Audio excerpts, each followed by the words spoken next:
Hello, ladies and gentlemen. I'm Astro from Down to Earth Astronomy, and you're listening to Loose Screws Podcast.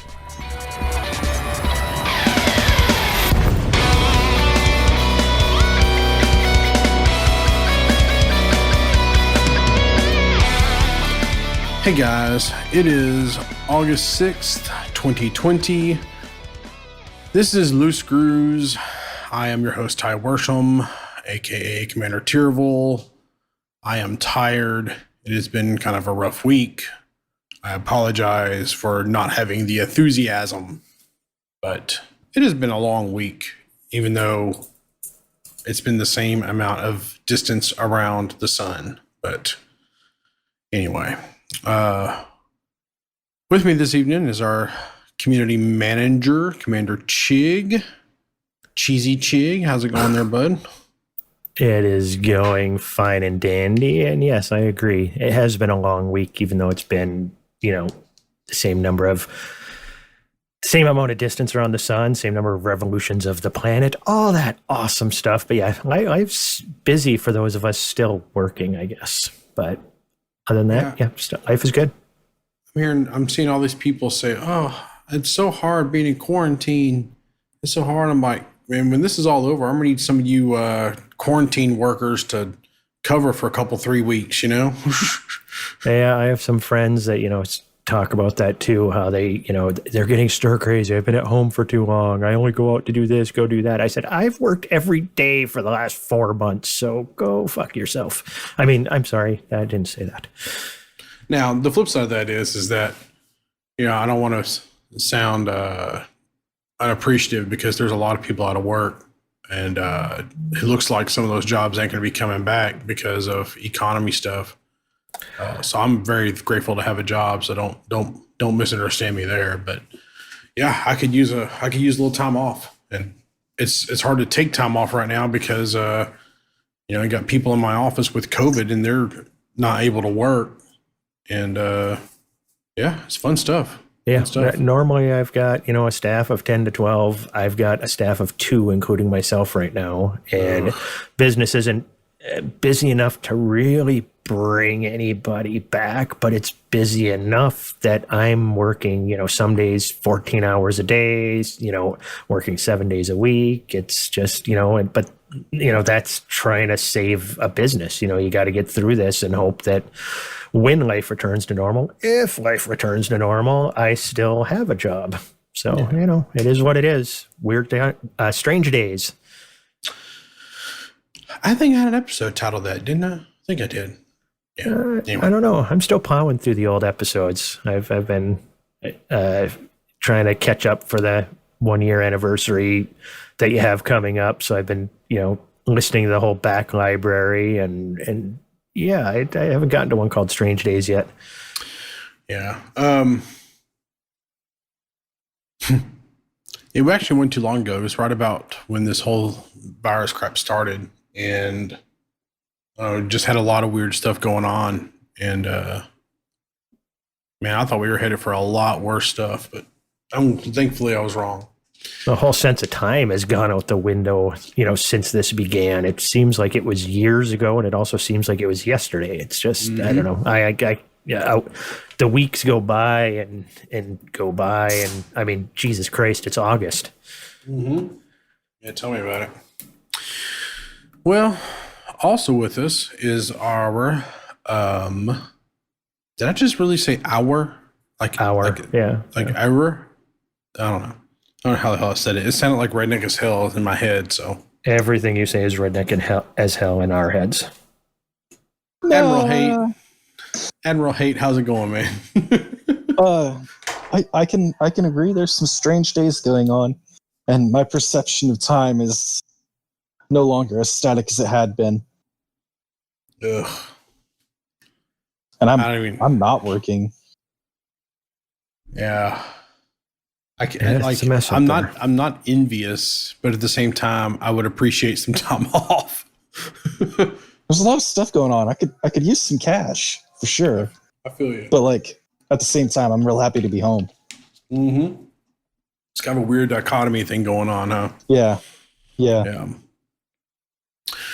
Well, I guess we should talk about a few events coming up. So last Tuesday, we'll start with that, even though it's not in the order here. Sorry about that, y'all. Last Tuesday, we had Mining Tuesday, where we kind of went through and they did the big patch. And actually, the only thing I'll say about Mining Tuesday is we're going to rope it into when we talk about the patch is there was an audio fail on the stream. I streamed it. And I was inviting everybody else to stream it, and I don't think anybody else was available to stream it.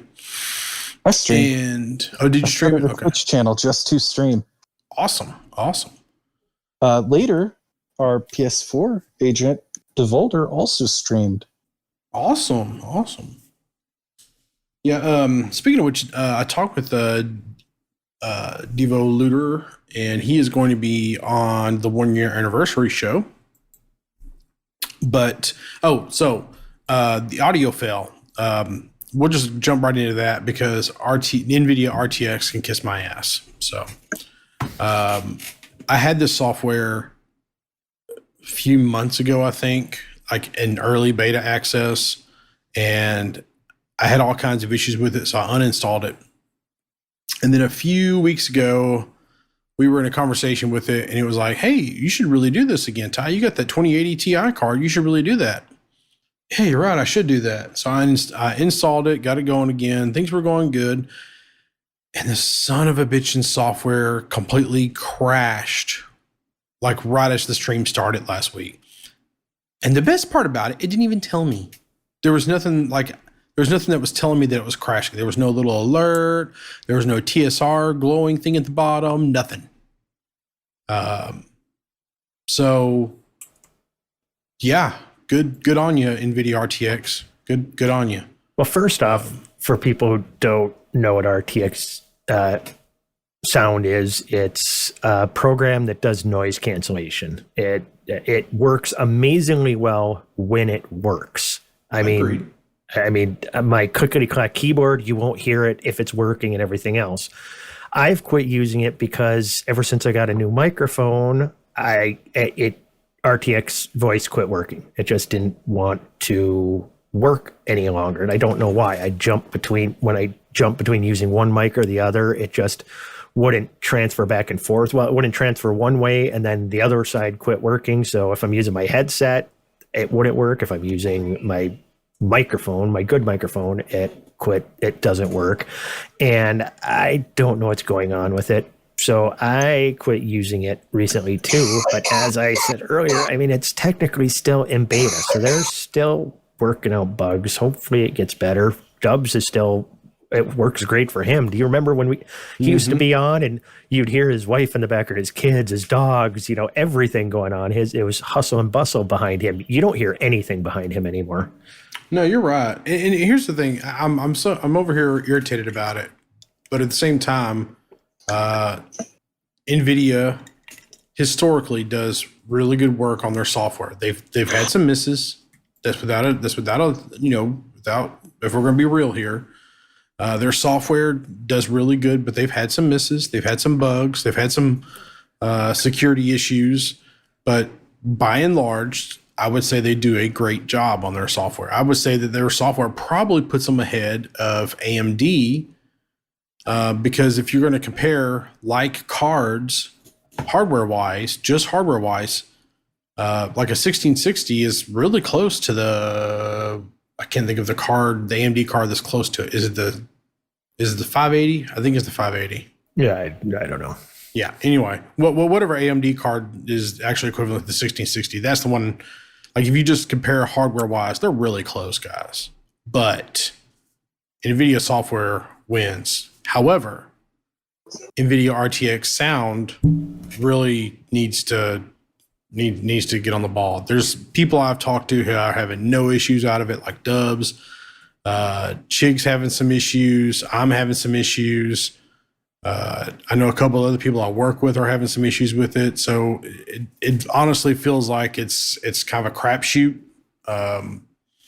Although talking with Chig tonight, he came up with a good idea that maybe because we're both on the same version of Windows and there's a good chance that not everybody's on the same version of Windows 10. So maybe it has something to do with the updated version of Windows 10. That's always possible. Yeah, I honestly don't know. I know that they released this, a lot sooner than they wanted to. Everybody was starting to do Zoom meetings and all the teleconferencing and stuff. So they were trying to get it out there because they had a pretty large audience, even outside of just your random Twitch streamers and stuff, to all of a sudden, just kind of test this massively, but then you put it out to the masses like that. And I don't know about you guys, if you guys have had to do any Zoom meetings or teleconference meetings with people that don't know shit about computers, they definitely aren't going to be using RTX voice, and they definitely don't have an RTX card. So I don't know why they felt the need to get it out. Well, the way I understand it, it works even with cards that aren't necessarily an RTX card. Well, Dubs is using a GTX card. There is a hack you can put into it, and it does still work, but you can end up with crashes and stuff like that. And that's what surprised me, is why Dubs is still his work's perfect. I know. That's honestly what's kind of driving me crazy. The other part of this is that I have not reinstalled Windows on my computer in well over a year, and I have a good habit of doing that just to kind of keep things clean.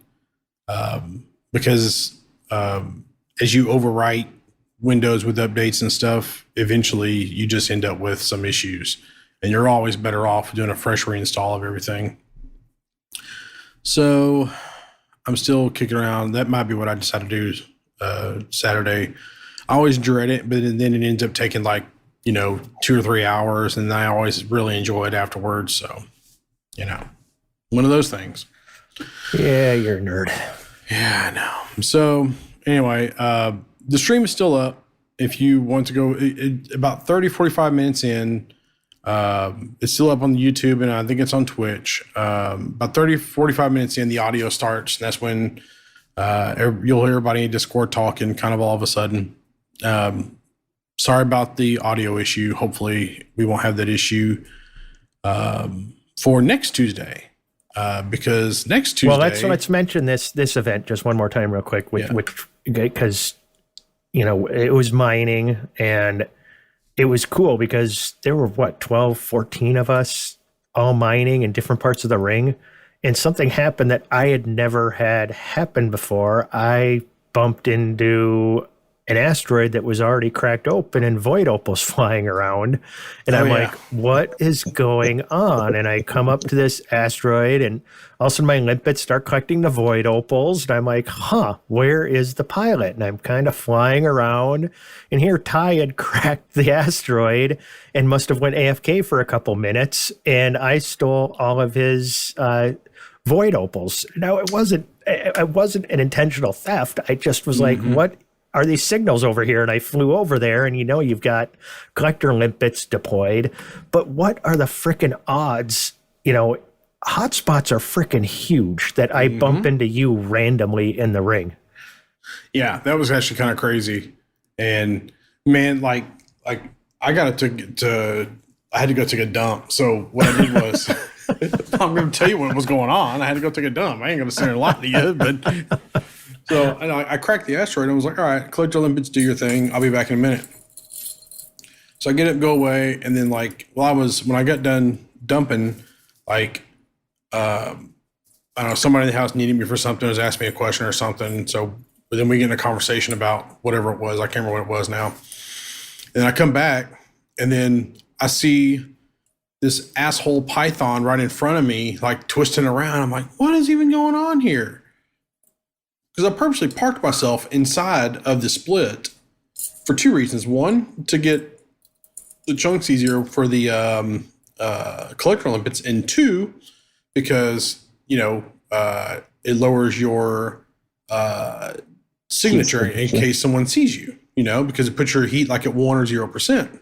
Yeah, that's why it was hard to find you. That's why, I'm like, what ship? And you actually showed up as a solid triangle until I got right up next to you. So I'm like, is there an NPC mining? This is the weirdest thing ever. I've done a ton of mining, and I had never run into that. And then, and then it happened to be you. And I think me and you were the only two that weren't in a wing. We were both out there Yeah. just solo, and we're the ones that happened to run into each other. It was just bizarre.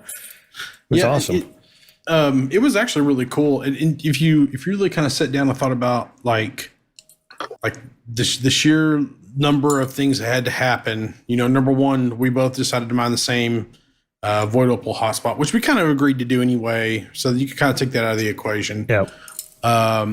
Number two was we came at it we dropped roughly in the same spot, nearly at the same time, made nearly the same amount of turns, and got to nearly the same spot. I'm pretty sure. I'm going to make a guess here. This is what happened. You flew dead center into the hot spot, and then you went towards the planet. That's what I did. That's the only way I can imagine I ran into you. Okay, it's even weirder then, because this is what I did. I decided to start off about, I think, 50 or 60 kilometers from the center of the hotspot and fly away from the planet. Wow. Yeah, that's absolutely just insane. I definitely did some turns because as I was flying along, I was like, "Oh, that's a core. That's a core." I as you're pinging along, you see cores, so you make turns toward the cores. So, speaking of which, I have yet to go sell what I made. Yeah, like mine's it's still sitting on my carrier hold. So. Yeah. Today would be the day to do that too, wouldn't it? Yeah, I need to go do that. I plan to do that right after the show, in fact. So, see, when I'm searching for cores, I just boost towards the planet and put flight assist off, and so then I can just kind of rotate around and be searching the asteroid field all around me and just coasting along without having to do any turning until I see something, and then I face towards it, boost towards it, and then launch the prospector. That way, just kind of a flying turret. It's actually kind of what I do. Like you kind of hover above or below the field where you can go in a straight line without running into anything. Yeah, I do the same thing. Yep, and then FA off, after boosting, and then you're flying at a good clip, and you can be looking, just kind of rotating in different directions, and makes it easy, and you keep your speed up, and you can find them a lot faster. Yeah, now I didn't do that in this stream because I was flying the. I made a mining crate. I was trying it out. And I wasn't quite used to the mining crate yet, as weird as it sounds, because I do have another crate that's like my compact crate. But I wasn't confident in the shields on it, and I wasn't confident in the being able to fly FA off with it because I had not flown the. I'm used to flying the Python FA off doing that. So yeah, but the crate's field of view is so much better than the Pythons that you really don't need to be, you can just look around a lot easier compared to the Python's shitty viewport. Yeah, what I actually found that I can do, I can actually with the crate, I do FA off, and I kind of angle down about 45 degrees or so, and then. You boost perpendicular to the ring, and then I nose down about 45 degrees, and then you have a near, probably 160 degree view of the ring, like 160 by about, I'll say 70 degrees of the ring while you're just pinging. So you got a good way to see what's going to be a core and what's not. Yeah, that was fun. I hadn't core mined in a while. That was good fun. I might do some more of that tonight. Yeah, speaking of which, core mining is like one of those things that never gets old. It never gets old for me because Dubs ran into several bromlite cores. Yeah, that gets old. At him, I did and then too. blew one up just so that he could ride it as it exploded. Didn't even knock his shields off. That's just, I have nothing to say to that. That's Dubs. That's Dubs. That's so Dubs. If there's a guy that I need to fly into combat with, there is no better pilot. Like if Independence Day happens and they're like, all right, well, we've gone through the real pilots. I guess we'll take the flight sim pilots. All right, flight sim pilots are all dead. What we got left? We got these elite dangerous guys. We'll take them. Come on, guys. If I had to fly up a squadron into combat, there's no other pilot I want with me more than Dubs. I agree. Now hold on. I'll put that out there. Hold on. A1 That being maybe. that being said, if I'm in a situation where someone has to, if me and Dubs are on a passenger plane and the pilots die and they're like, "Can anybody fly the plane?" Dubs, sit down. Sit. No, just sit down. I'm gonna go up there, fly. You sit down. Sit. And the reason why, and I told this to him, so I'm not talking about it from his back. I told this to him. I told him, I said, if we get up there and we're in a 747 and we're trying to figure out how to land this damn thing, the first thing Dubs are going to do, oh man, come on, let's try this out. No, Dubs, no. I'd be like on the radio, like, I need help. Tell me how to do this. What buttons do I need to hit? But Dubs. That reminds me, like, it makes me think of like The Last Starfighter, video game. They were looking for somebody training to be a fighter. Have you ever read the book Armada? It's the second book that the author of Ready Player One wrote. Yeah, I'm trying to think of his, like, I bought that literally the day it released, but I have not read it yet. It's sitting in my to-read box of my e-reader. It's eerily like Elite Dangerous. They got this spaceship game that's like this MMO in space kind of thing, and they're literally kind of training, looking for people to fly spaceships in an intergalactic war kind of thing. It's a good read. Yeah, I liked Ender's Game too. Yeah, well, if you liked Ender's Game, get Armada. What the hell is that dude's name? Who wrote that? I want to say it's Ernest Cline, but my brain's thinking that's not right. That's it. Yep. Is it really? I was going to look it up as soon as he said it. That's it. Yep, Ernest Cline. Good job. Yeah, your brain's not as pickled as mine. Yeah, Ernest Cline. Yeah, 100% right. Yep. What irritates me though is, like, I read Ready Player One. God, when did that book even release? Yeah, I read it at least 10 years ago. I read it. I've actually read that book like 4 times. It's like my number 3 or 4 book of all time. There's very few books that really resonate with me, like Hitchhiker's Guide to the Galaxy, the Icewind Dale trilogy, Wheel of Time, I love. Wheel of Time's good, but there's that Ready Player One really resonated with me because it's like all about 80s crap and 90s crap and video game stuff, and like they drew upon real video game history and stuff, and it's and movies. I mean, it was just a bunch of 80s badassery. I mean, you have The Shining, a Kubrick film in there. You have War Games, Matthew Broderick film. I mean, that was a hell of a book. I'm just glad I read that. I don't know, like I said, whenever it came out, a decade ago, probably, roughly. Oh God, I gotta go look it up now. Hold on. Yeah, because I read it when it was out, when it first came out. Then I did read it a second time, maybe a year later. Then I hadn't read it in a lot of years. Then the movie came out.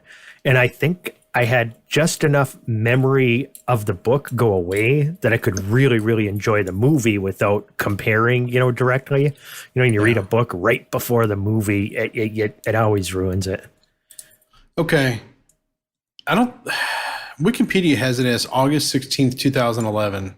So about a decade ago, 9 years. God, it feels like that's older. That feels about right. Yeah. Yeah. I mean, now that I think about like where I was in my life, that's about right. I read it probably 2011, 2012. And then Armada was probably, 2016? Because I think I bought that in 2015. 2015? Okay. Mm-hmm. So it had been my God. Yeah. I bought that in an airport bookstore because I needed something to read on the plane. Ready Player 2 publication November 24th, 2020. What? Yep. Hell has frozen over. I didn't know he was making another one. I did not know that either. We just found breaking news, y'all. Breaking news. Ernest Cline is releasing Ready Player 2 in November, you said? November 24th, 2020. Scheduled to be published. Isn't that like Thanksgiving? 26 week of, for sure. Maybe Black Friday. It's the Tuesday before. The Tuesday before, okay. Interesting. Well, all right. A book I can read. Yay! That's what I'm going to be asking for Christmas right there. Oh, I wonder if this is going to be...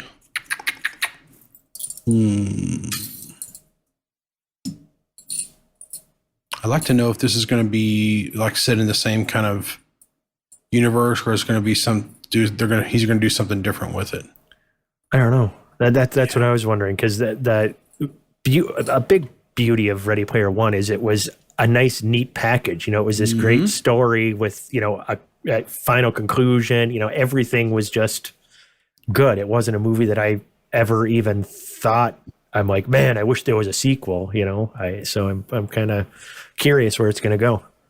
Yeah, most books, I'm actually really happy with them not having a whole lot of a sequel. Like, I'm good with them just like, all right, that was a good story. Absolutely. Anyway, how did we get on this? Oh yeah, know. Dubs. Never mind. Yeah. Yes. Yeah. Crashing a plane, video game pilot. Got it. Yeah. Okay. So let me ask you this: what did you think of the film?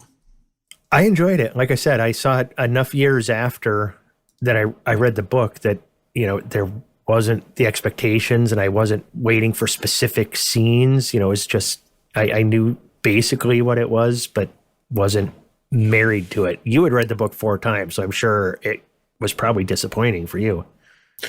Okay, so it actually wasn't. I enjoyed it. Okay. Now, there were some things like the way that they did the first key.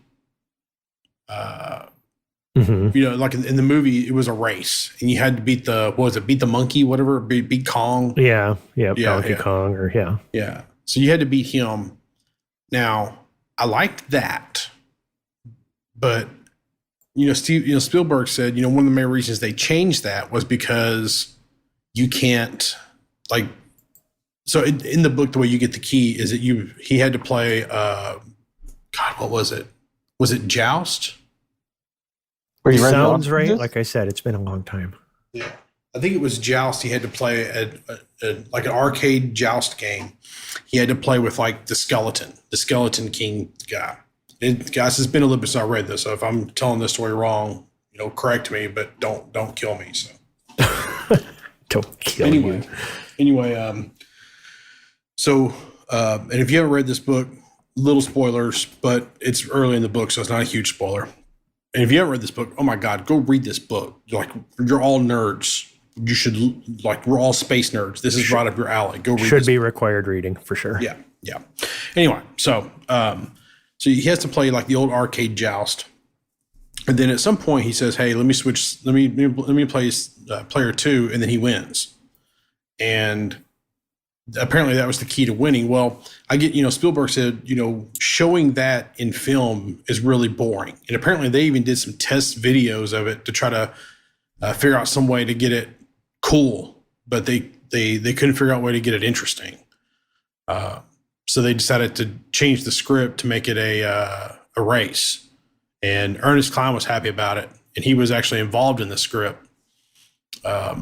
And I believe a screenwriter named Zach Penn, I believe, helped him write the screenplay. And so Ernest Cline was all over it. And so I approved them changing it. I'm one of the people that I can read a book and then I can watch a movie and I can separate them and be okay with it. I'm good with these are 2 versions of the same story. I'm okay with it. And I may like one more than the other, but I'm not like, oh, that movie sucked because the book, blah, blah, blah, blah, blah. I'm okay with them being different. I get how some things don't translate well to movies and vice versa. And I'm the same way. I really separate because they're 2 different art forms. What? So I totally understand. To me, it's almost comparing apples and oranges. Right. You're telling the same story, but you're telling them in different ways. So I take them in as their own entities, if you will. Yep. But anyway, yeah, go read Ready Player One, and apparently in November, go read Ready Player Two. I am going to be looking on Amazon in a little bit to pre-order that booger. Actually, I'm really kind of thinking I should read Armada before Ready Player 2 now, because you got me shit in Armada now. If you have it sitting on your shelf, it's a good read. Especially, you play a space game all the time. You should definitely go read that book. I might start reading that tomorrow, because I'm just about finished with. Right now, I'm reading the World of Warcraft the pre-launch novel they always do. What's it called? Damn it. Look at my Shadowland. Shadowlands. You really? Well, so before every expansion, Warcraft releases like a novel that fills in the gaps. And trying to get pulled up.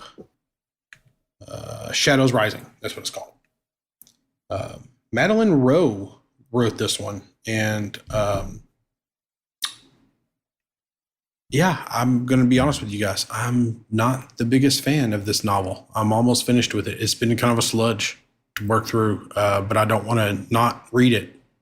So anyway, this is a book chat. This is Elite Dangerous chat. So. This tonight appears to be rambling, wandering chat about anything, Nate. So don't have tracks here to keep us on task.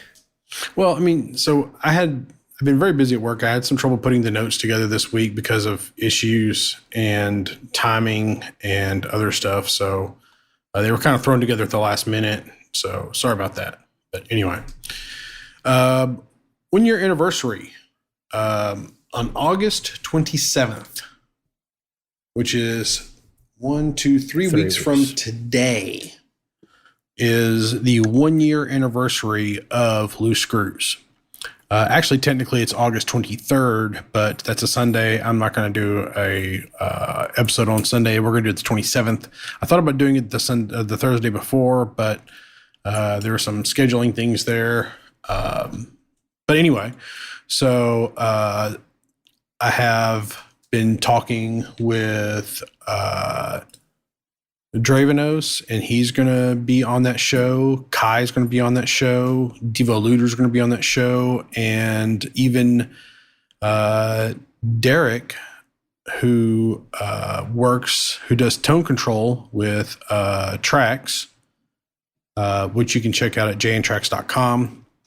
He is going to be on the show. Derek's going to be here because he wrote the guitar to our intro. And basically, I want everybody who's ever been involved with Loose Screws to be here. So, So to go along with that is on our website right now, loosescrewsed.com. There's a link there that says 1 year ... And this is where you can, share your, thoughts, any suggestions, any well wishes, any, we hate you type stuff. If you want to send them, I will read every single one on the air on August 27th when we do the show. I'm not sure I'm going to work them in yet. We've got a bunch of people submitted. I say I'm going to read every single one on air. There's a good chance what I'll have to do is do like a recording where I read them after the show. So if you have something you want to send over to Kai, send over to Dravenos, send over to Devo Luder. Like if you're a PC player and you don't really talk with Devo Luder a lot, Devo Luder is our squadron commander over on the PlayStation side. He is so chill. Yeah. He's a great guy to just watch play Elite Dangerous. Yeah, he actually streams, I believe, on Twitch every now and then. Pretty regularly. Yeah, I need to get his links. And we'll make sure we push them out there. So anyway, so join us then. We're going to be live streaming. We're not going to do like a great big, here's the news kind of thing. We're just going to sit around and probably talk about books. So, because we'll be a little closer to Ready Player 2 by that point. So we'll have that going for us. So. Sounds good. So last Tuesday we did Mining Tuesday. So next Tuesday we're going to do a CQC night, August the 11th. So there's a lot of people who have never done CQC. Dubs, as good of a pilot as he is, had not done CQC until like 3-4 weeks ago whenever I roped him in. And he enjoyed the hell out of it. If you've never done CQC, it's a blast. And it's there's fun. no repercussions. Yeah. You don't lose any money in game. Yeah. You gain pennies, but you don't lose any money. Yep. And it's super fun. And we're gonna be setting up wings to fly together, fly against each other, and I think it's a maximum of 8 per group. But who cares? We'll get a bunch of groups going, and we'll just have some fun. So be around 8 p.m. next Tuesday, August the 11th. 8 p.m. Central Time, because that's pretty much going to be the time we all are pretty much available to do things besides Thursday. And then the following Tuesday, I'm going to try to get I got to get Dubs roped into this too, Dubs and Data, set up to do a bug hunt. So what's a bug hunt? Well, that's Thargoids. We're going to go hunt some Thargoids. So yeah, that's August the 18th is the bug hunt, and CQC night will be August the 11th. And if you don't have a ship that can hunt bugs, that's fine. Data, or probably myself, or even Dubs will probably be running fighters, and flying them on a fighter is always fun as well. So yeah, you die quick, but it's fun. Yeah. No, next Tuesday, this coming Tuesday, the CQC night, it'll be a blast. If we get a bunch of people, I mean, I play a lot of CQC, but I've done very little team deathmatch. We can get some team deathmatch going. I've never been able to get a game capture the flag. Maybe we can get some of that going if we get enough people. You know, we can all muddle through this together, and everybody with that helpless rating, we can get that up to at least mostly helpless, because you can get that first ranking up pretty gosh darn fast. Yeah. And for those that don't know, there is a system that is permit locked until you get to your first prestige in CQC. And if you don't want to know what your first prestige is, find out on CQC night. We will explain. I'm at level 49 through my second prestige. I'm about to get my third. Yeah. So, since we brought up Thargoids, we will do this right here real quick. The Art of the Anti-Xeno Initiative, the AXI Art of War community goal, has completed. Their carrier has received 10,000 Thargoid hearts, and the commanders who turn them in will get a decal in an upcoming patch. They haven't said the date on it yet, but somewhere, I think it was in the AXI video, they had a picture of the decal. It looks like a little cobra shooting a Thargoid. It looks actually pretty damn cool. I foresee this being on the right side of most of my ships. But yeah, I'm pretty excited about that. It's pretty cool they put that together. And the way I understand it, they worked with Frontier to actually get that going. And yeah, I think that was really cool they did that. So still need to get Frontier talked into putting in a Loose Screws logo. And then what we'll do is we'll have it to where, the steam bolts, you have to deliver stem bolts or steam bolts or something like that. I don't know. Yeah. Anyway, whatever that mechanical part is, you have to deliver so many to the Loose Screws carrier, but which is my carrier. But anyway, we'll figure that out later. On a little bit of space news, because this is a space video game, the Dragon SpaceX crew splashdown last Saturday. If you didn't watch that live, you can watch it on the NASA YouTube. It's really cool to watch stuff like that live. I think it's I watched them launch, I watched them do some of their spacewalks, and I watched them splash down. Yeah, I was really excited about that. So cool beans. I also think that whole mission, if you adjust for inflation, was also one of the cheapest manned space mission. It actually is, and there's a couple of reasons why. One, they were able, I don't think there's a part of that spacecraft that they were not able to recover. I think maybe, is it the second stage they can't recover because it's actually in orbit by that point? I think it's the second stage they didn't recover, but I might be wrong on that. But basically, the lion's share of the spacecraft was recoverable. When they launched 2-3 months ago, I think it was actually 3 months ago now, they landed on their little recovery ship. They landed the rocket booster on the recovery ship. And then conspiracy theorists went apeshit because there was a delay. They said it was fake because the clouds changed. And Siri, shut up. But if you go back and look, they just switched sides to the ship. They had one of their feeds cut out. It's not even a big deal. I don't know why people.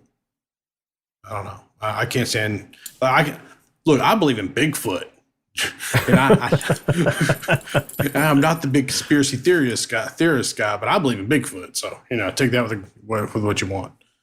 I don't really believe that he's like this. Anyway, I won't get into it. Just in case we chat one day, I have never seen a Bigfoot, but I have a buddy who has seen a Bigfoot, and he was not drunk. So I got nothing. I have to tell you the whole story, and I'll have to tell you offline. But it's a good. I think I've told you. I've heard your Bigfoot story. Yes, it's entertaining. It was story time with Old Man Ty in chat one night. I think you had a couple. Probably so. The only real big news this week from Elite Dangerous was on Monday they released a patch, and this was the patch that was postponed that we kind of talked about last week. They fixed a bunch of stuff. They fixed some crashes. They fixed some timeouts. They fixed the number of fleet carriers in a system. However, it seems Tritium, at least according to the DSSA, Tritium's not really fixed. They're still having some rate of acquisition of mining Tritium. So the rate at which they're deploying carriers across the galaxy has slowed to a crawl, the way it would seem. Also with the patch was some more stimulus Tritium. And I was very happy to receive this time. However, I do also want to say I don't necessarily agree with free Tritium being handed out. But since I got some this time, I won't bitch about it. So, well, if they're still having some minor issues with the Tritium and stuff, I've got no problem with them filling everybody's Tritium tank every week in perpetuity, as far as I'm concerned. Yeah. I have not seen anywhere where Frontier has said that it was intentional or unintentional that they did that, but I hope it was intentional. I know some people were looking for it the other day and nobody could find anything on it. Do you know if anybody found anything, Hate? I haven't seen, and I was one of the people that was looking too. Yeah, I haven't seen or heard anything about it. I honestly, I think it would be cool if it was something that happened every week. Just magic Tritium, everybody gets filled up every week. Why the hell not? With what we pay for these things. Yeah, as much as we pay just the fuel crew. Yeah. You'd think, that'd be an interesting kind of little compromise they have in there. So even if you don't want to mine or buy, you could just once a week, you get, a couple thousand light years worth of jump range from them. And if you don't move during the week, you don't get anything. I don't know. Would encourage people to jump. I would be... Okay, I would gladly trade all the stimulus Tritium for a competent fuel crew to where I don't have to have a Type 9 to move fuel around. Now that being said, I'm not really complaining. I don't want to sound like I'm complaining. I'm really not. I'm very happy with things as they are right now. Okay. I'm just going to say this, and I don't like. Okay, I'm gonna rope this into the whole conversation. Just bear with me. Just this is the rough story time with Old Man Ty here. Okay? All right. When you give something away for free, you devalue it. And I'm gonna give you an example here. Okay. As much as I like free video games, because I do, I have an Epic account, and every week I log in and give me my 1 or 2 free games. I will never play them. There's maybe 2 games on the Epic store that I will actually play, but I will never play them. However, I'm not dumb enough to know that what they're doing is wrong, because it is. And it's not wrong in the sense that they're stealing something or anything like that. They're not doing the developers wrong, because I guarantee you they're giving the developers something on the back end. But what they're doing is hurting the industry as a whole. Now, many AAA developers have commented more than once that AAA games priced at $50, $60 is not a sustainable price. That the price or the price of development goes up every year, and yet the price of games remains relatively the same. And yeah, I know it's changed in the past 5 or 6 years from $49.99 to $59.99, $50 to $60. I get that. And then I catch Steam sales. I'm guilty of this. When I see a game will release, Horizon Zero Dawn, I'm super interested in that game. I want to play it, but it released on Steam for $50, or releases this week or next week for $50. I'm not buying it, because I guarantee you this game is already a year, 18 months old or something like that. This game will be half price or cheaper by Christmas. The Steam winter sale, this game will be $20. I guarantee it. Mark my words. So I'll buy it then for the $20. And usually I get Steam gift cards for Christmas anyway. So I won't pay for it. So I love this idea. Go ahead. Horizon Zero Dawn is 3 years old. Is it 3? Damn. I didn't realize it was that old. Well, anyway. So it's a great game. And it was a Sony exclusive for the time, and the tech behind that game is really revolutionary in the way that it renders the world. If you haven't seen how that is, I encourage you to watch there's a few dev videos on it on the way they render the world. It's really revolutionary in the way they do it. I really hope other developers incorporate something similar, because it can really push the industry forward. Horizon Zero Dawn is one of those games. Not only is it a good game, it's one of those types of games where the tech behind it can kind of push the industry forward. And I think that's great. I didn't buy it on PlayStation because I didn't want to play that kind of game on PlayStation. And when I heard about it coming for PC, I was excited about it.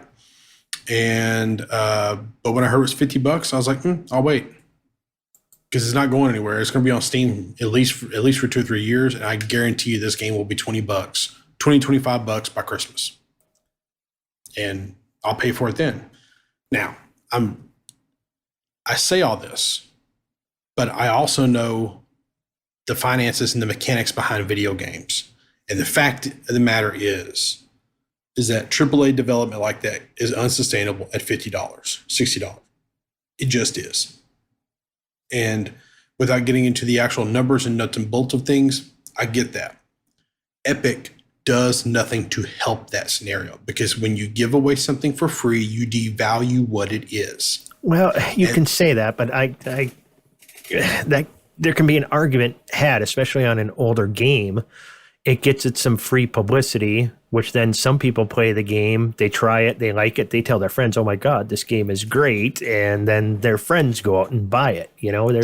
There's some economics there. They're not doing something to lose money. And as far as the sustainability, at the price, inflation, obviously, everything has to go up in price over time. Whether it's following the cost of living, inflation mark, or if there's other factors that come into being, that precipitates that increase happening faster. I mean, you're already seeing games like go on the Microsoft store. Some of these new games on the Xbox are already, $79.99, and some $69.99 games. Yes, games have been $50 to $60 for the last decade and a half, it seems, or longer, but that the price point is starting to move up. And I don't know, if they're giving it away for free, there's a reason. There's probably not shit for sales happening, so it's like, hey, maybe if we bump this out for free right now, it'll get a little bit of pub, and we'll get some more sales over the next year. Well, do you think so? Okay, so I read recently that Grand Theft Auto 5, which went on the Epic Store 4 or 5 months ago, I think. And it was free. It was a $30 game for free. It's also games like 6-7 years old, by the way, but it was for free, and they gave it away. And then Rockstar turned around and reported that boosted their sales of like in-game stuff by like ridiculous numbers. Like it shot up ridiculously. Oh, absolutely. I mean, they're So- not dummies. So there's something to be said about that. But I think that on the whole, I think there's plenty of exceptions out there because there's always exceptions to the rule. But I think that when you look at the industry on the whole, especially like the indie developer side, and if there's an indie developer out there that disagrees with me, I would love to hear from them because I would love to hear like what they think of Epic giving away their game for free. Like, what is that? How does that look like on that side? I don't know. But I think that when you give something away for free, you devalue it. Has and Epic I think that had any independent games in their freebies? Yeah, Okay. they've had a ton. I think there's a couple of independents in there this week off the top of my head. Let me fire. I don't use the Epic Store, so This is the only thing I've never given them money, and I don't know if I will. I doubt very seriously I will. The exclusive titles that were on Epic Store, I'm like, I'll just wait. I'll wait for them to release on Steam. The only like exclusive title I can really think of that anybody honestly would have to go directly to Epic for is Fortnite. Yeah, I will never play Fortnite ever. I'm not 12. It's one of the best things that ever happened to gaming. It is. I hate to say that. All the 10-year-olds that are doing Yeah. the TikToks of flossing, they're not playing our adult games or our shooters. They're But what adult games are you playing? Send me links. Call of Duty, Elite Dangerous. Come on. I thought it's you hard meant to argue. air quotes adult games. it's hard to argue that as much as I don't like Fortnite, it's hard to argue that that game has propelled the industry. Yeah, but what Hate was saying is it kept all the kids out of the games we play. Yeah. They're off playing that, so we don't have a bunch of them yipping in our Discord. Right. Like this game here that's free this week is called 3 out of 10 Episode 1, which is the developer's Terrible Posture Games, Inc. And I think that this is the only game they make. Now, this looks like a Day of the Tentacle style game, judging by the screenshots. And I actually kind of want to play this game, to be honest with you. I just realized I had to look up. I opened up the Epic Store because I had it on my machine and I didn't remember why. Tetris Effect. It was the only place you could get it. And then I'm like, well, great, it's Tetris. But anyway, so I think there's plenty of exceptions to what I'm trying to get at here. But I think that when you give away something for free, I think that you devalue it. So let me swing this back around to Elite. Them giving away Tritium devalues it. Because now people does that keep hurt giving anything? away. Well, from the video game point of view, what that's doing is basically training the purchaser to say, just like me, hey, I'll wait because I know this game will go cheap. I know there will be a sale and I'll buy it then. I know that this game looks like a game that might be on Epic Store in a few months. I think I'll wait. And I have friends that I work with. As far as that buying do Elite, that. you're talking? Well, not buying Elite, buying games on Epic. Okay. So let me swing this back around to Elite with the Tritium. Yeah. If they're going to give away Tritium every week, number one, guys, keep your depot empty. But number two, I think that they're hurting it in the whole because when you give away something, I keep saying this, and I'm going to beat it to death. I know what you're. I know what you're saying. I'm still trying to hear your reason why it hurts anything if Tritium is devalued. Because if, just like myself, instead of keeping my depot full, and then like I'm sitting on 10,000 Tritium right now, and I thought, should I move this over? Should I move this over and then go buy some more? No, I think I'll wait and see if I get another freebie. Okay, I'm still not hearing how that hurts anything. Well, on the surface, it doesn't, but eventually, well, if we had a true player-driven economy, it would actually drive the price of tritium down. That's where I was guiding you to. Right now, there's no, market. You can still buy this at stations, or you can go mine it if you want. The value of it really is nothing. And I like the idea of it having less value, so that carriers move more frequently, so that the more people move their carriers, the less likely you're going to run into those systems where there's just a shit ton of carriers just because somebody, they just don't bother to move them because they don't want to deal with the cost. Well, keep in mind that they have part of that patch was that they enforced the 16? Yeah, 16 carrier per system rule or something like that. That still confuses me how the way that's worded. We now are more enforcing the 16 carrier rule. I'm like, was there a way to override that? How would so if two people say me and you, we're going to move our carriers into ROS 310, and there's already 16 carriers there, and both of us hit the submit button or hit the plot course button at relatively the same time, so the request gets to the server at relatively the same time. So it's like, well, I don't really know which one did it first, so we're going to go ahead and say that both of y'all can move in because it's a soft cap, not a hard cap. Okay. So theoretically, if you had 10 people do the same thing at roughly the same time, the server would go, yeah, we'll go ahead and move everybody in kind of thing, because I don't know which one got here first. So it's a hard cap now? I don't think it's a hard cap, but I think they wrote some rules into where like the forgiving time period is a lot closer, or I don't even know exactly what they did, but I do know that they made it harder for more carriers to be in the same system. So, which is good. Once again, yeah, that's just odd to me that wasn't in place. If they had it in place as 16 carriers, as soon as one carrier made the request to go there, the next person to click it, even if it was a second later, 2 seconds later, hits the request, hits the server, it should have been like, no, system's full. I don't know. I don't think that they were really planning to have as many. I don't think that they planned for as many carriers to be in system, or for many carriers to be in the game as they actually have.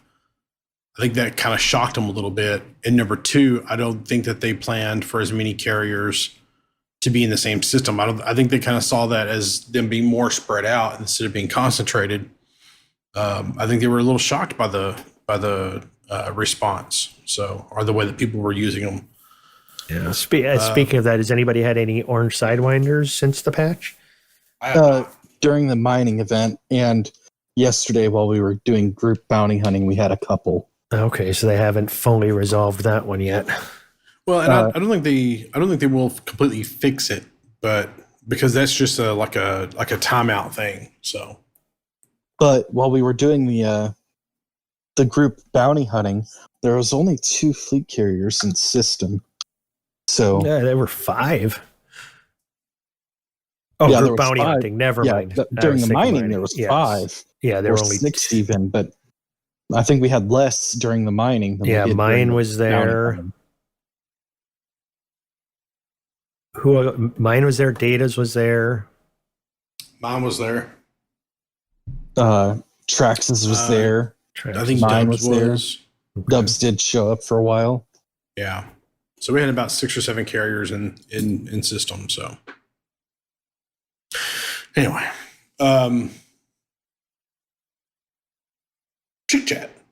We done Chick Chat? Well, we haven't done a BGS report. Oh, BGS report. Thank you. You're welcome. We've been working hard all week since the last podcast recording and have not taken any steps forward. Do you think that's because? Well, we're seeing some happenings in both the Quama system and the Gubakayam system. Do you think we got someone working against us, or it may be random traffic, but I think it's more random traffic as opposed to intentionally thrown wrenches in our gears. Overall, are things going according to plan? Nurgle does a hell of a damn job. I mean, not to say that you don't, but I mean, there's a lot of chatter in the BGS leadership channel, and half of it goes right over my head. So you guys are doing a good job, but I can't tell if it's all going according to plan. We're working on it. Obviously, we were hoping our time frame would be smaller than it is. We knew, especially because we're launching a expansion out of a small platform only system, it is taking us a while because we don't have the Type 9s hauling stuff in or the Corvettes doing bounty hunting. You got to do the ship swap to get the cargo out or in, and to land there when you're out bounty hunting in your Corvettes. And I'm not saying everything's going back to normal yet, but we are taking many strides in my neck of the woods towards normal. So I know a lot of people are going back to work. There have been several job fairs in my area, so I expect a lot of our people that had been doing nothing but Elite Dangerous have been doing a little bit more work. Yeah. So maybe that's slowing us down some too.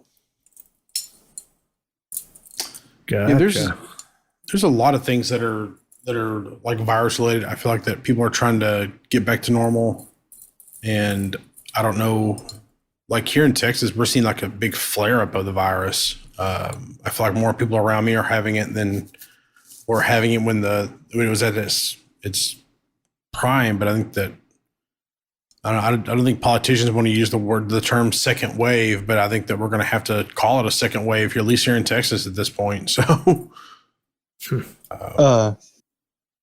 if you get out your history books, we're following almost the cookie cutter of the Spanish flu pandemic as well.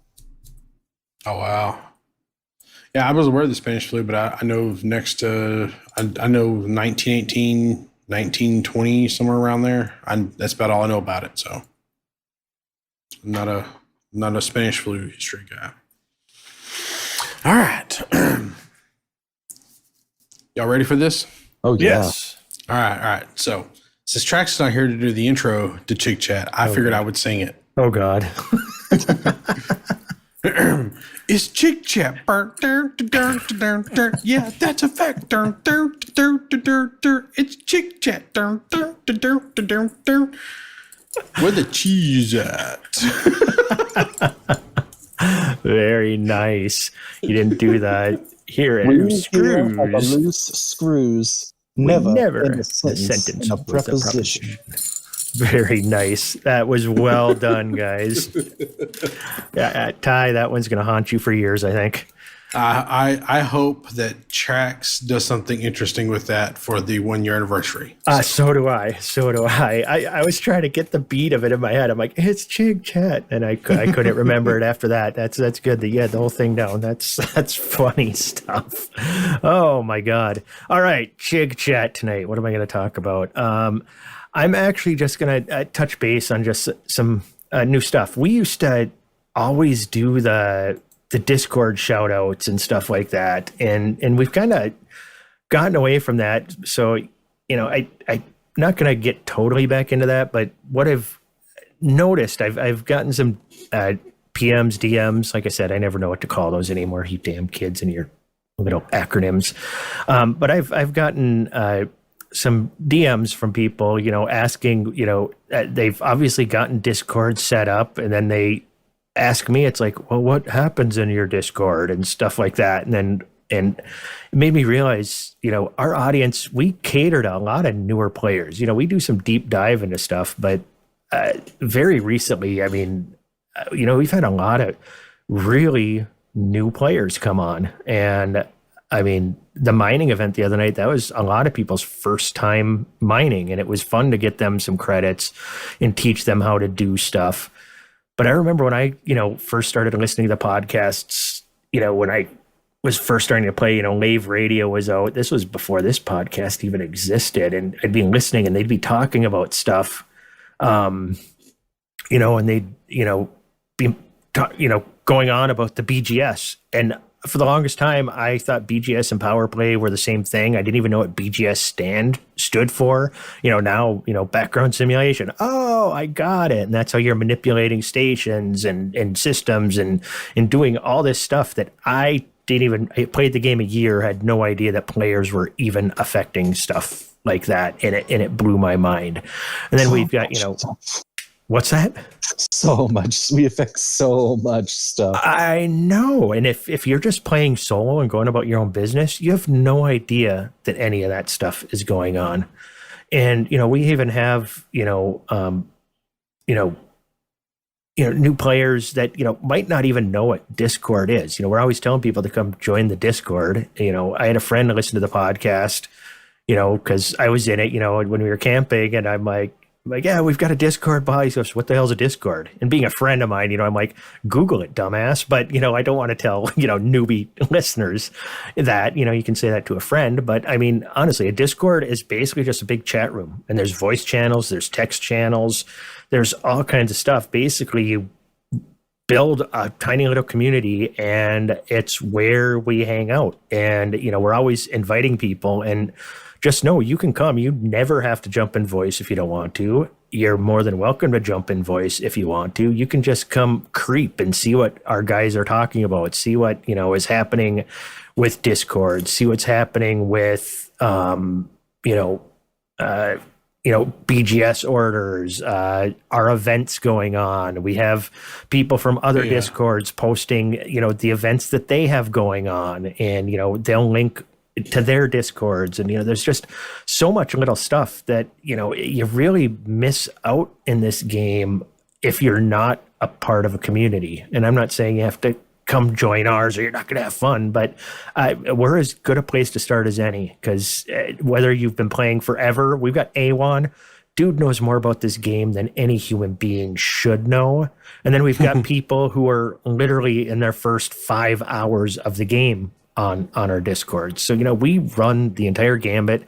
Everybody is super helpful. People have far more patience than I do. Not to say that you can't ask me questions, but sometimes I'll just direct you to somebody else who I know can answer the question better than I can. Or we answer so many questions. Or using that great tool, Discord, we can just share links to YouTube videos that will answer all of your questions very rapidly in a nice, neat format. Yep, which most of us have memorized the exact video we're going to link because we've been asked the question before, and we're not being impatient. We're just being helpful. Yeah, you want to come join the fun. I mean, Bob Blunderbust, Nikum. I mean, who are some of the other guys the other night? Kriega. Been in a lot. I mean, who's up there right now in chat? McPherson. McPherson, he's been around a while. Yeah, we got a lot of the regular crew in there. We got grumpy ass Teflon who loves to give me shit all the time. He's in there right now. Data is beyond helpful to anybody who needs help. Just hop on, ask questions, just creep if you want. Just come join in the fun. You'll have fun. And then if you want to join the squadron and start helping with BGS stuff and play CQC, anything you want to do, that's all that I'm saying. And if you have any questions, this is especially directed towards newer players. Hop in to Discord this week, or just download Discord and DM me, PM me, or just join the Discord and ask me any questions you want. And from the most noobish questions to, what my favorite cereal is. That was random, but, just that's all. Just all are welcome. We're approaching the 1 year of this show, and there's always room for more.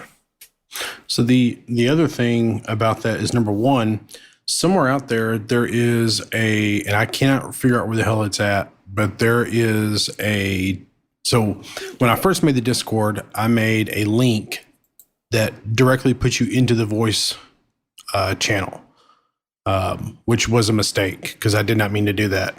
But that was out in our links for quite a while. But somewhere out there in one of our public pages or Twitter or something is the link that still does that, and I can't find it. So if that happens to you, don't immediately leave the server. Like, just like if you don't want to talk, that's fine. Just disconnect.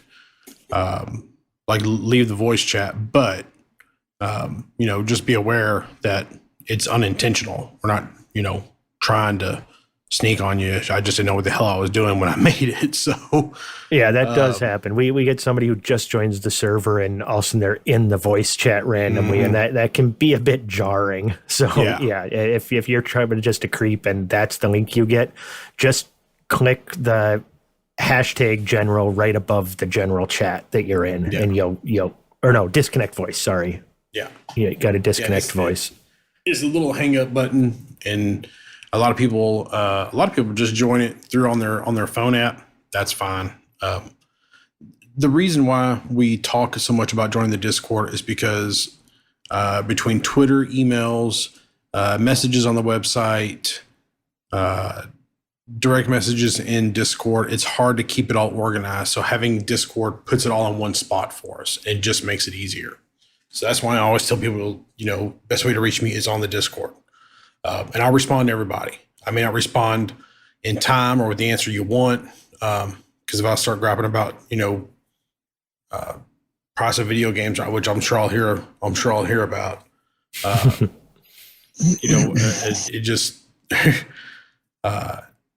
it just, old man Ty stuff. But yeah, feel free to message me. I will respond. I respond to everybody. But if I don't, anyway, you can ask anybody. I'll respond to you. Sometimes I don't respond in a good time frame because I'm slow and old and have a lot going on. But I will respond. So anyway. And if it's not a question for one of us specifically, you post a question in our questions channel or just in general chat, somebody will answer you within what's the average response time? Within 10 minutes, somebody will respond with an answer, or we'll tag somebody who can give you a more detailed answer. Right. Often asking us a question will pull faster results than searching for it blindly on YouTube. Yeah. True story. And the other thing is, so a lot of times, like Chick was saying, we'll give you just a video to watch. And the reason why we do that is number one, for brevity, and number two, because we can't remember everything. And I'm very bad. Like I'll just tell you guys right now, if I haven't done, like when we go Thargoid hunting on the 18th, I'm gonna go watch some Thargoid videos beforehand because I can't remember how to do a lot of that shit. And with a friend. And that's just at new people for the Thargoid event. That's a week and a half out. Reason we're doing that a little bit farther out. Why that's not like next week's event is because there might be some stuff you want to get done and get some Guardian stuff hunted down. We have a lot of people that'll help you get Guardian weapons if you want to actually make a valiant effort to kill Thargoids. Mm-hmm. But if you don't get around to doing that, you're still welcome to come to the event in a ship that can't do jack shit against Thargoids and just be there watching others kill them. There's no reason you can't be there and try to stay alive. DJ Wiley, we didn't even talk about this. I kept meaning to, but I'm old and can't remember things as well as I used to, and get distracted easily by shinies and other stuff. But Commander DJ Wiley, he took his fleet carrier out to the Guardian FSD site, and he took a bunch of people out there with him to help them get their FSD, their frame shift booster, which basically gives you about another 10 light years on your jump range he took them out there. I think he might still be out there. I think the party wagon is still in orbit over the weapons site right now until I believe the 20th of this month.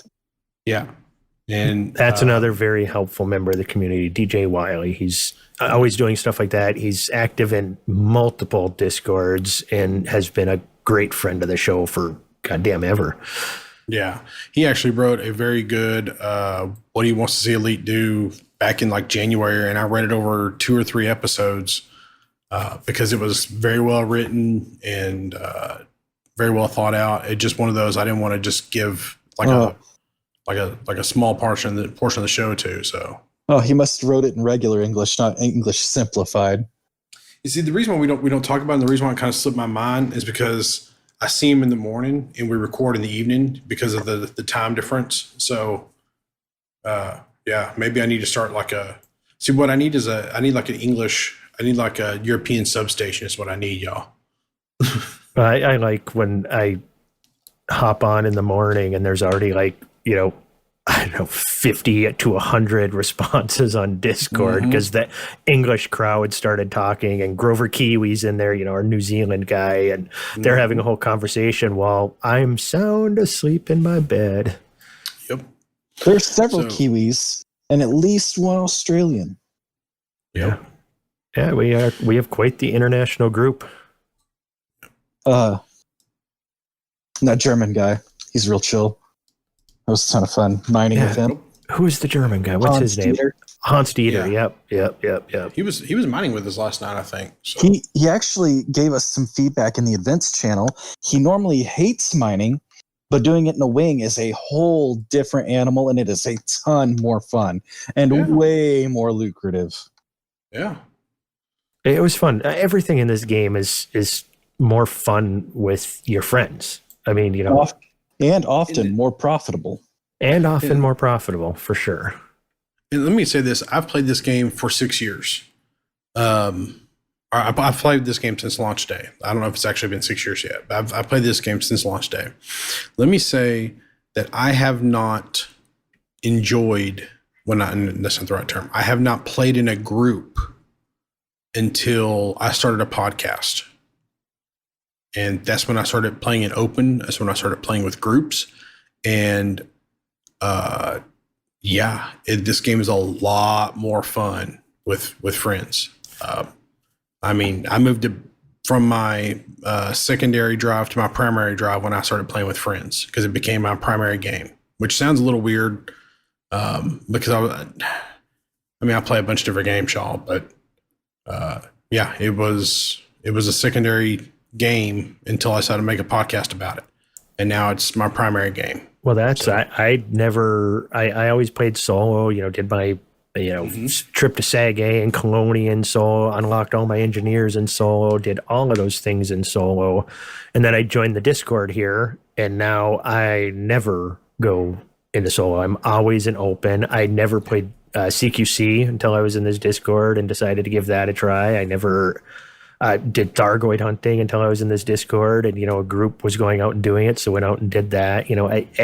Everything in this game. BGS, I didn't think I'd ever touch BGS, and now, I'm not as involved as I would like to be. There's only so many hours in the day, and there's only and there's a lot of CQC matches to be played. Once you get more hands hired on at work, I'm sure you'll get more hands on time with the BGS. I'm fully confident that is the case because I Dubs and you guys give me shit when I hop on sometimes in the evening, just kind of say hi, and I'm there for 5 minutes. It's like, oh, his 5 minutes are up because that's pretty much all I really have, Yeah. For all the shit we give you, we appreciate those 5 minutes. Oh, thank you. Have you guys ever played any of the IO games where you, in some form or another, are attempting to acquire mass? They're very arcadey. Don't think so. I don't know what you're talking about. This week we've been talking about the growth of the Discord. We absorbed an entire player group into ours. What? Putu, Kreeman, Tali, Shabiva, and some of their friends. I welcomed one into general chat by his first name, not by his player name, because his friends were already in the voice chat talking with me. We absorbed an entire player group because they wanted a squadron with an active BGS. And, earlier today we were trying to do some wing bounty hunting, and I had to tell him, I would love to help you, but you're still in, the Mobius private group. Get into open, and I'll play with you then. Oh, wow. Yeah. So that's Potu and Tally, and who was the other guy? There's two more. Yeah, sorry, I don't remember your guys' names. I remember Potu. He's that funky anime-looking bird. That bird is we evil. can probably look in new users log, and we'll probably see them all. Except my mouse isn't working. Oh, there it goes. Yeah, well, I hate the new users log shows their actual username, doesn't it? Not what shows up in chat. Oh, you're right. So that's why I lose track of people sometimes. Separately, Popo SF FSV started, but he wasn't a part of the same group. Okay. Gotcha. Yeah, I mean, That some was of that, all yeah. yesterday. Or Yeah, Was you, yep, Tally. Was it SOCAR yes. and Storm Raider? No, that Storm fellow Raider. joined separately as well. What I about believe. Nefarious Destiny? He Yeah. joined today. He was I saw him talking in chat. I mean, yeah, look at all these people who have joined recently. Yeah. Sokar, Mathers, Storm Raider, Derg, Osiris, 06. Who else we got? APOC, V, or is it 5? I'm not sure. APOC V. Is it? Okay. Yeah. Frog Liver. And many of these people are super fresh, very new to the game. Yes. Yes. And that's awesome. I love, fresh meat, but I love new players just because it means that the game is still growing. Yeah. Yeah. Nefarious Destiny is a very active player who does nothing but exploration. Nice. wow. Good for him. I actually got a buddy of mine who he is out in the black. He has been out in the black for over 3 years. He claims he has not touched a station for over 3 years. But he also doesn't play a whole hell of a lot. I see him on maybe once a week for a couple, 3 or 4 hours. Did you get to listen to Mal for the Win and Psychics podcast this week? Flight Assist is what it's called. Did you get to listen to that? Theirs this week? Nope, I am haven't. two episodes. I'm behind all my podcasts. Okay, they right had now, man. Commander Picard on there. Well, Commander Picard on there. The guy who's been out there for, 4 years or whatever. Yeah.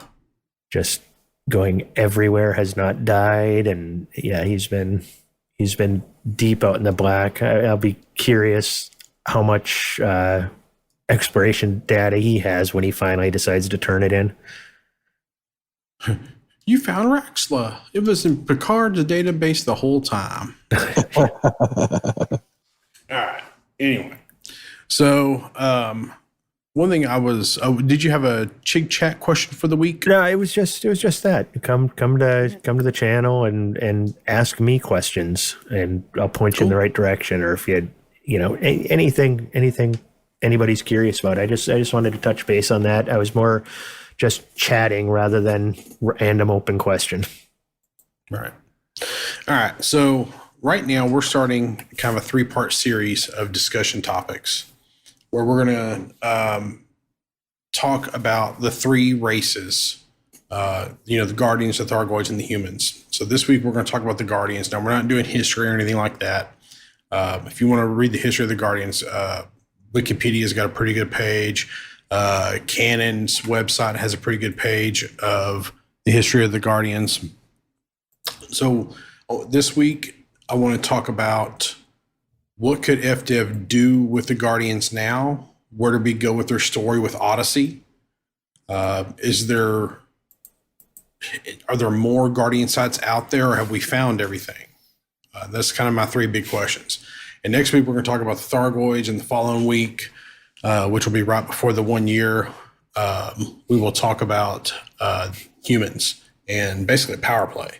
But we'll talk more about that later. So when it comes to Odyssey and the Guardians, what could Frontier do with them?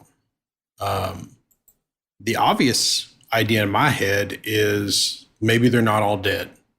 Maybe there's some out there that are not too bad, that are not dead, that were not killed by by their AIs. The other idea I had is, we kind of have Guardian ships with the fighters. Maybe we actually end up going to war with the Guardian AI. We kind of find the Guardian AI head base or whatever it's called, and then we kind of go to war with that, like the same way that we did with Thargoids. And maybe we have to use Thargoid technology to fight the Guardians. What do y'all think about some stuff like that? There's a lot of directions you can go with the Guardian stuff. Like, I've always wanted to kind of role play where I don't want any Guardian tech on my ships, but then the FSD booster is so good you have to have it.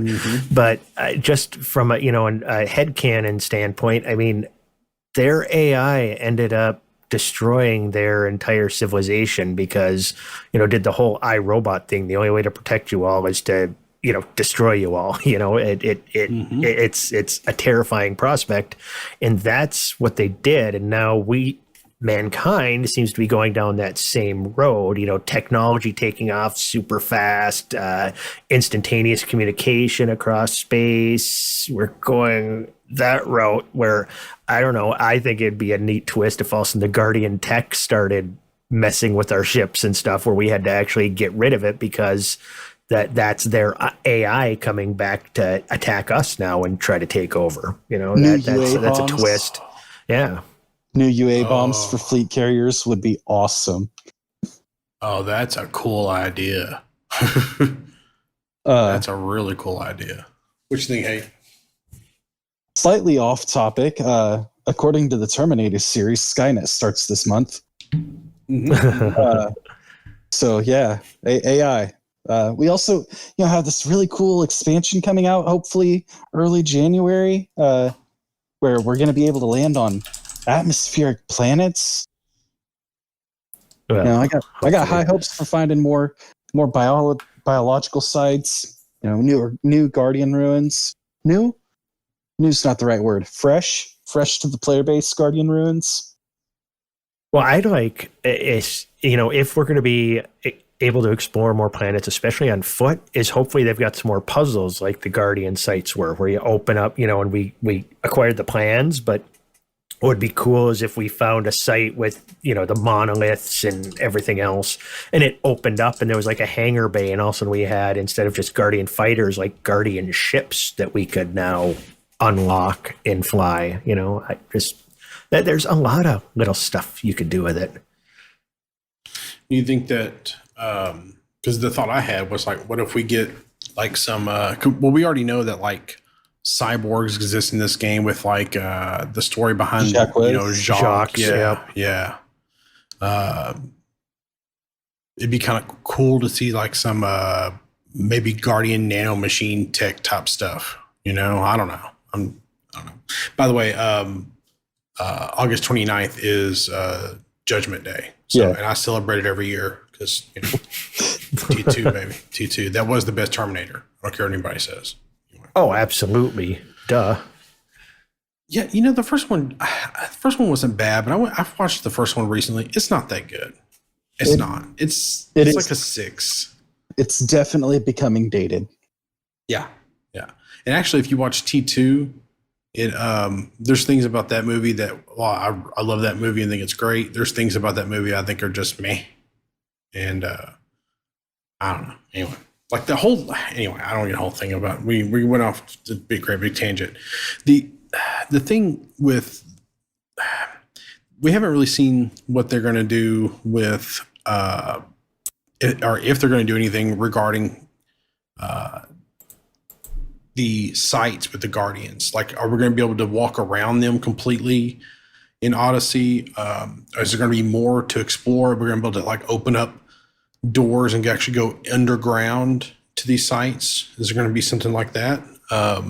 That's where I just don't know. That's when Odyssey comes. Are we going to be able to walk on all of the planets without atmosphere that we can drive on now? Are we even going to be able to do that? Or are we only going to be able to walk on the new Odyssey planets? I really hope, I don't know. I really hope the dev diary is soon so we can have better ground to stand on while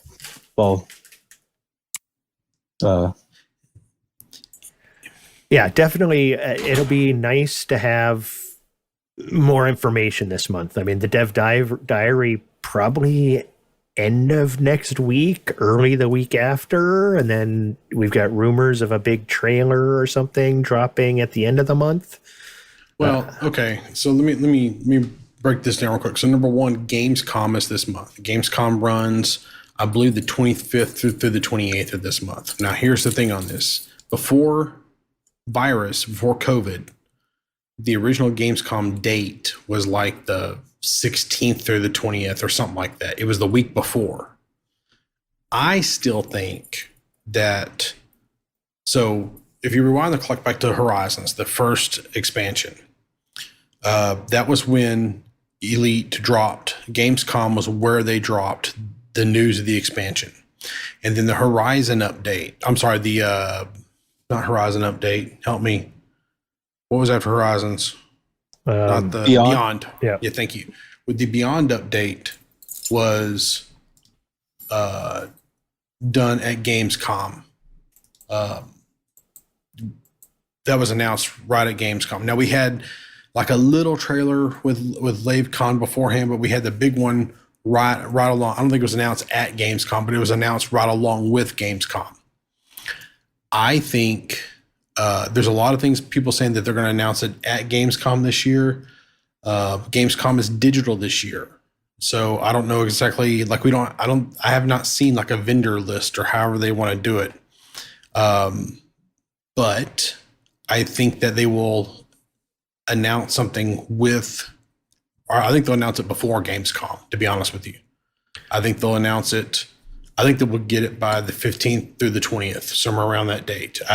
My prediction is the 18th. Well, when they announced the delay of Odyssey, they did also say that their promotional schedule was staying the same. So that means that if their original release was supposed to be on the original Gamescom date, that would make sense. But then again, they could have meant that it was releasing at Gamescom, and then that would just be, then. So who knows? Of the 150 odd looking partners that Gamescom has announced, Frontier Developments is one of two in full caps lock.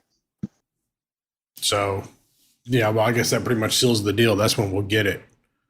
So, yeah, there you go. But I mean, do you think that, any possibility we get a little shorter teaser one again before Gamescom, then a more in-depth showing gameplay kind of thing at Gamescom instead of just another trailer? Well, here's the thing, all right, and maybe I'm wrong about this. To Bruce and Arthur and Steven and sorry, I'm brain farting, guys. Art, Bruce, Steven, Tim. Well, Tim moved on. Yeah, there's someone I'm forgetting though. Who the hell am I forgetting? Help me. Exactly. Bruce, Steven, and Art are the only three right now, I thought. I think so too. It's just those three. Are you thinking about Will? Will kind of counts. He's moved on. Well, he's moved up, not on. Well, that's he's moved on from this. It may be up, but it's still on. Onward and upward. I just went and looked. It's Bruce, it's Steven, it's Art, and Tim. But you said Tim moved on. Where did Tim go? Tim moved to the other games. Yeah. Oh, I missed that. Yeah, he's off Elite. Oh, well, anyway, to their credit, I missed that somewhere. So shame on me for missing that. Anyway, to their credit, they have really been communicating much better with the community, and I appreciate that a lot. But I also believe that after this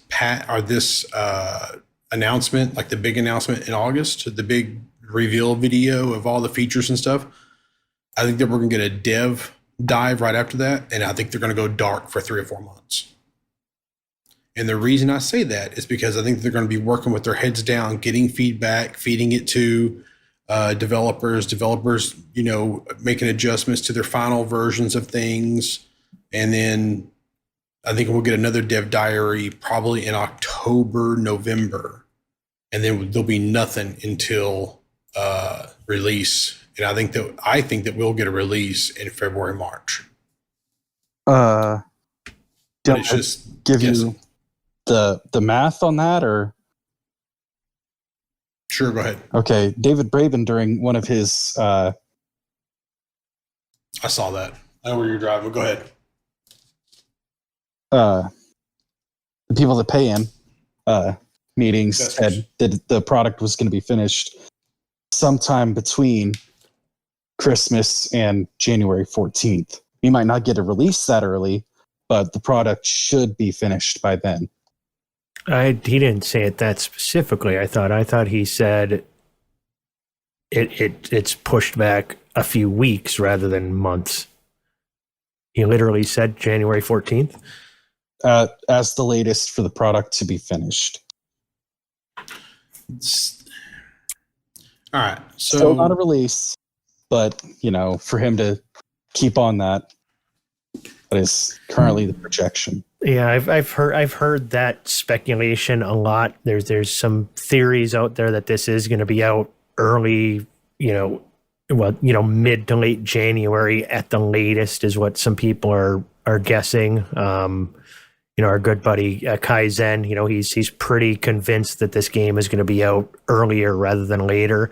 I'm far more of the opinion I'll have to see it to believe it, because this thing's already been pushed multiple times, and I understand the logic that he's talking to shareholders and stuff like that, and you got to tread carefully, but it doesn't change the fact that shareholder meeting a year ago said that this would be out for sure before the end of this year, and then it got pushed back. So I'll have to see it to believe it, considering we're January release would still be 5 months out. A lot can happen in 5 months.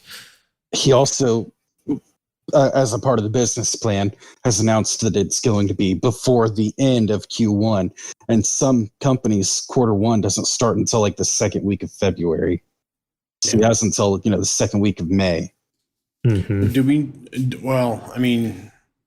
So when you said Q1, is he talking about fiscal quarter 2020 or the fiscal quarter? So so the fiscal quarter there, I believe, ends, rewind my clock there, January 31 or January 30. The section will end because the 31 will be roped into February because that's a Sunday. So, but yeah, it's possible because the original release date for this was the 20th, and was December, and they were December 2020, and they were fairly hard about that date for quite a while. And then they kind of hem-hawed a little bit, said it may have to be pushed, and then they pushed it to, they only ever said early 2021, which, the 14th on a Thursday. It won't release on the 14th. I think if the project's finished by January 14th, which is a Thursday, that's a weird day to pick. It probably won't release for 2 or 3 weeks after that. So you got to figure 19th, 26th, February 2nd. Those are the Tuesdays following that. Yeah. I'm of the mindset this thing will be out February 9th is what I'm predicting. I had that date in my head before the Braben thing, just based upon rumors and speculation. So there's a couple things that go along with that. Releasing it. So historically, January is a horrible month to release expansions or video games. Yeah. Fiscally, it's a horrible month. A lot of people don't have money because of holidays. They're broke. And couple that with the fact that it's a new year. A lot of people have, I'm going to save money this year kind of resolutions that end up kind of falling off the map. So there's a lot of things there. But first couple weeks of February typically do well for video games. So I don't know. I just think that we're headed. I think the February 9th is probably a good date to settle on. So I'm going to go with end of March, and if it's any sooner, I'll be happy. That's where I'm sitting too. I don't want to start getting my hopes up for an earlier launch and then just risk getting some tritium salt going and being all upset. So I'll just go, as long as it's in my hands before the end of March, I'm fine and dandy with it as is. Well, the other thing is that we don't quite know what the people say, there's a whole thing, well, it'll be done by this date, blah, blah, blah, blah. Well, he can also go back to the investors and say, hey, we had some issues. We had to push it back. I mean, Exactly. it's a fluid business. Investors understand that. So, I'm hoping, and maybe I'm hoping wrong, but I'm hoping that FDev will kind of reevaluate VR and go ahead and push even a beta version of it into the release of Odyssey. Because even if it doesn't work right, I still would like for it to work. As a mostly VR player, although I've been playing a lot flat screen recently, but Trax is a 100% VR player, or we'll say 90% VR player.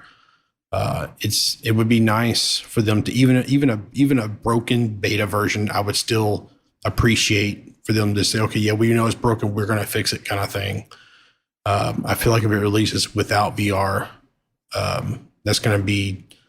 I feel like that's going to hurt them more than help them, and I still hope that they recant that and say it's going to release with VR, but it's going to be a very broken beta version, so use at your own risk.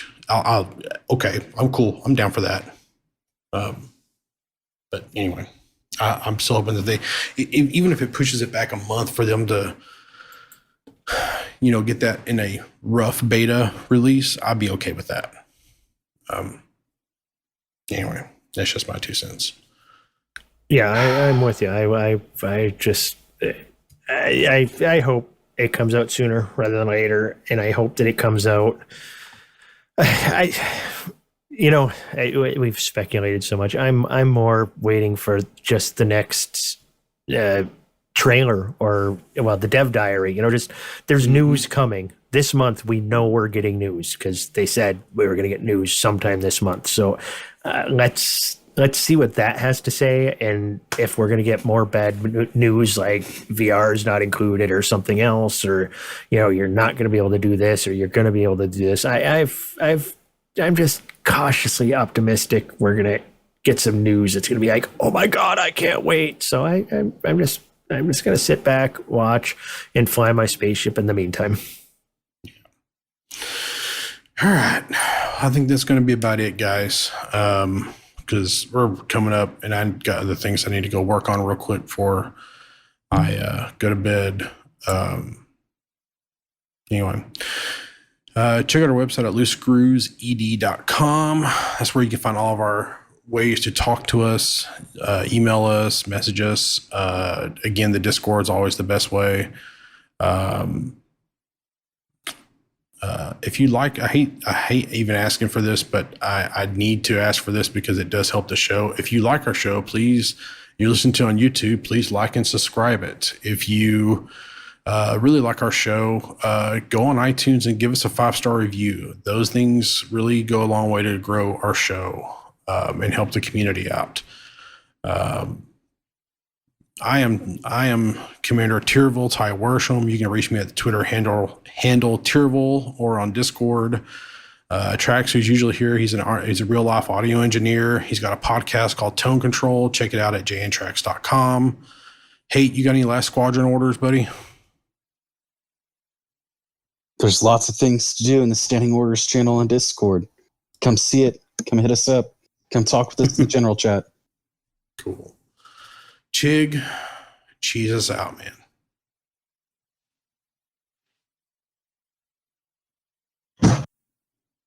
Did we lose Chig? Oh, sorry. Am I back? Yeah, cheese us out, buddy. All right. Cheese. Havarti. Great cheese. From Denmark. It's a cow's cheese milk, semi-soft, melts real good. It's a great one to add to macaroni and cheese. Great on a sandwich. Great to just eat straight. Great, just, I don't know, shred it up, put it in a bowl, and eat it with a spoon for all I care. Just get yourself some Havarti. Stay cheesy, everybody. I still think we need to do cheese chat. Why have we not done cheese chat yet? I don't know. I was thinking you had talked about you wanted to do a show where we like talked politics, but we could only talk while our mouth was full and we're chewing on crackers and cheese. Yeah. I was thinking it would be funny as if, we're doing that discussion, but if the discussion gets heated, you got to eat something like, a peanut butter cracker or something. So it's even harder to talk. And the more angry you get, the more you have to put in your mouth. I think it'd be absolutely hilarious. I would I'm be gonna have to choking to death. We're going to have to redo my entire desk. So I have like a spit shield over everything. I know, right? Well, you don't wear your mask while doing the podcast? I wear my I'm just kidding. No, we're not going to get into that. We'll move on. All right. I have to sit at my desk and wear my mask. Yeah. Once. All right. All right. We're done. I'll see you guys next time. Thanks for joining us, y'all. Bye-bye.